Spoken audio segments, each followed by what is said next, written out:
Şöyle aktarayım. Piyasadaki yaşanan ilaç firmalarıyla yaptığımız görüşmelerde kendileri maalesef ekonomik koşulları öne sürüyorlar. Bu ekonomik koşulları arasında biliyorsunuz geçtiğimiz günlerde Sayın Sağlık Bakanımızın da yaptığı bir açıklama vardı. Zaten bu ilaçların piyasada yokluğunu kendisi de kabul etmişti. Yaptığı açıklama sonrasında ilaçtaki euro kuru bir güncellemeye uğradı.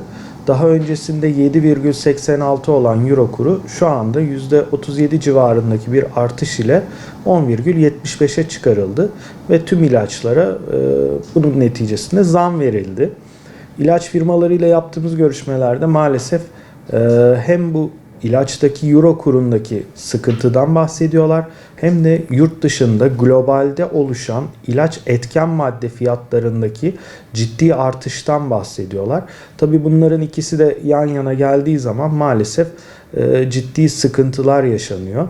Şimdi Türkiye'deki ilaçların %50'si yaklaşık ithal ilaçlar oluşturuyor. Geri kalan %50'si ilaçların da ülkemizde üretilen, daha doğrusu kombine edilen ilaçlar oluşturuyor. Tabii buradaki bizim en büyük eksikliğimiz belki de sonuçta %50 ilaç ülkemizde üretilse dahi bunun neredeyse %80, %90 civarındaki ilacın etken maddesi ve yardımcı maddesi dediğimiz kısımlarının yurt dışından ithal edilmesi problemi var. Bunların ağırlıklı olarak Hindistan ve Çin'den ithal edildiğini görüyoruz. Yani totalde baktığımız zamansa tamamı ülkemizde üretilen ilaçların maalesef anca %10'lara kadar bulabiliyor. Bizler eczacılar olarak her zaman şunu savunduk. Ülkemizdeki yerli ilaç sanayinin geliştirilmesi, desteklenmesi ve çok daha yüksek oranda ilacın tamamen ülkemizde üretilebilir halde olması gerektiğini savunduk.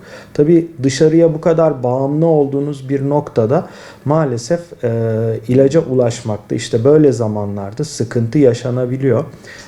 Tabii ki ilaç firmaları maalesef ekonomi onlar için çok daha ön planda geliyor. Daha acımasız oluyorlar.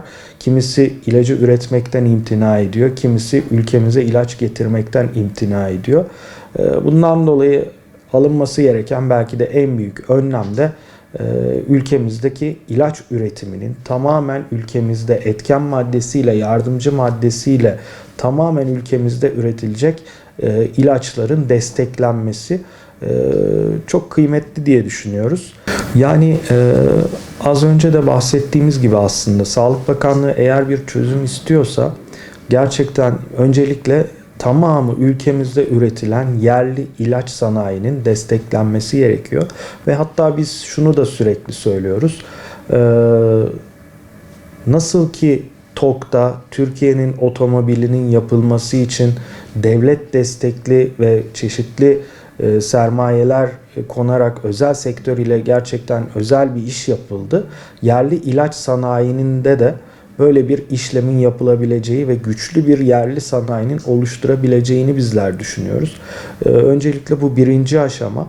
Tabii ikinci aşamaya baktığımız zaman da 2004 yılında yayınlanmış bir ilaç fiyat kararnamesi var. Bu ilaç fiyat kararnamesi daha sonrasında 2009 yılında bir güncelleme geçiriyor ve en son 2022 yılında bazı güncellemeler yapılıyor bu ilaç fiyat kararnamesinde. Ancak ilaç fiyat kararnamesinin biz bir an önce günümüz koşullarına uygun hale getirilmesi gerektiğini düşünüyoruz.